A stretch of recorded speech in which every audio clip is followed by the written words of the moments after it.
The day wrapped up with a keynote session by the influential urbanist Richard Florida. For anyone living in cities today, we're all living more or less in Florida's world.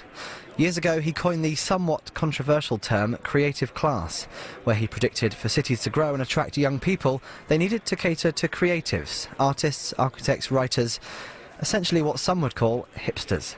That involved everything from opening a cool bar to local coffee shops, setting up studio spaces and more.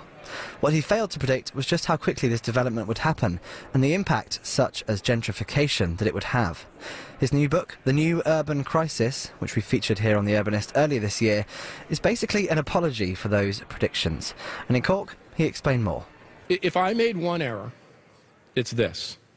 It's that I entirely underpredicted the velocity, the speed and veracity with which the creative class and this back to the city movement would occur. I completely missed it. There is no way writing in the early 2000s I could have possibly imagined in my wildest dreams the force with which this which I believe is the greatest economic transformation the world has ever gone through. What we are living through now, this combination of creative economic activity, the knowledge revolution, and urbanization, this packing of knowledge and creative people in cities and urban areas, the world being not flat but spiky and clustered. This is the greatest economic transformation. It's bigger than the transformation Marx wrote about from agricultural feudalism to industry. It's bigger than the transformation of the early 20th century, which provoked 2 world wars. And it does not surprise me that we are seeing this unbelievable backlash. So here we are. Here we are. The urban-rural divide. The concentration of economic advantage in a small number of places. The falling behind of places outside. A new urban crisis, which is largely, no, not entirely, of success. A crisis of metropolitan centers who have attracted so much in the way of knowledge, so much in the way of investment, so much in the way of technology, so much in the way of the creative class, that they become increasingly unequal, increasingly separate and segregated, and increasingly gentrified and increasingly unaffordable. So, is there anything that could be done about it? Or for cities like London, New York and Tokyo, is it just too late? Here's Richard again. If we think about 2 scenarios, the bleak and the better, I think we're living in the bleak scenario. Look at what's happened in the United Kingdom with Brexit, with this great divide, with the anger of people in rural areas in the countryside at the success of London. Even worse, if I want to be bleakest of the bleak, a scenario I could have never imagined, a complete dysfunctional, narcissistic, D-list celebrity like Donald Trump could loom into the presidency of the most powerful nation on earth because of this divide. He really campaigned against tolerance, against diversity, against cosmopolitanism, against the urban elite on a campaign, I mean, I've said this, but it's like restore power to white male Americans. So, look, I think that's about as, hopefully that's about as bleak as it can get. And what would look like a better scenario is that we would wake up in Britain, in the United States, in Europe, in the world, and say, look, we've had this few centuries old experiment in the nation state. It hasn't worked. We've had a couple of world wars. Now we have this nutty populism. Let's hand back power to people living in cities. And there's one statistic that I think is very telling. In the United States, where I come from, less than 20% of Americans have any level of trust and confidence in their national government. That's the presidency and the Congress. When you look at the states in the United States, it's about 50-50. I think it probably depends on if a Republican or a Democrat is in power, the other half say no. But when you get to the local community level, about 3/4 of Americans actually have great trust and confidence in the place they live. That's because you get to choose the place you live, you get to pick the kind of government you have, you get to pick the kind of people you want to live around.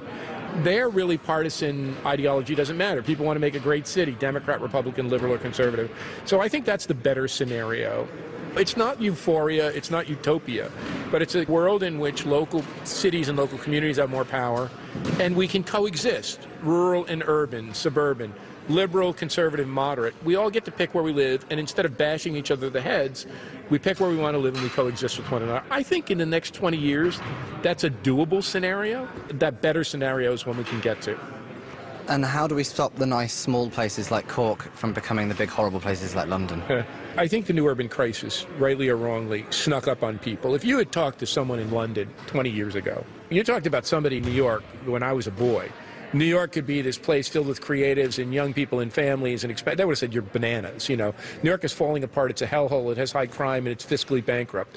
If you had said that Pittsburgh would come back, or Detroit, where my wife is from. I was just in Newark, New Jersey, my boyhood hometown, and it was a bustling thing downtown.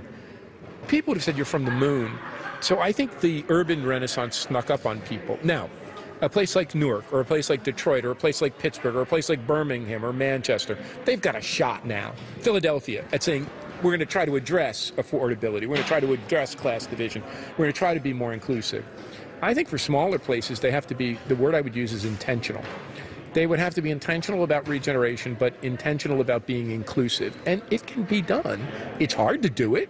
You have to devote time and thought to being affordable, to maintaining affordability, to being a place where middle-class and blue-collar people can succeed. But you can do it, and if you put your mind to it. And I think the way I look at it is actually the hard problem was urban regeneration in the first place, bringing back our cities from the great suburban nowheres, really turning the tide and bringing back cities and urban areas.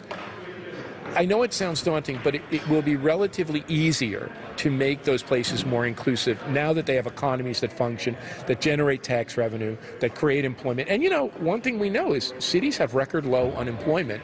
That's not saying much to the person who can't afford to live, but you can develop local social safety nets, not national ones, local social safety nets, higher minimum wages, better programs and policies for social or affordable housing. So I think inclusivity can be done. The way I look at it, the urban revitalization that we're living through took 2 or 3 decades, and it took a lot of hard work locally to do it. Making inclusive urban areas or inclusive rural areas or inclusive communities may take 2 or 3 decades, but we have to be intentional about it. If we're intentional about it, I think we can achieve it.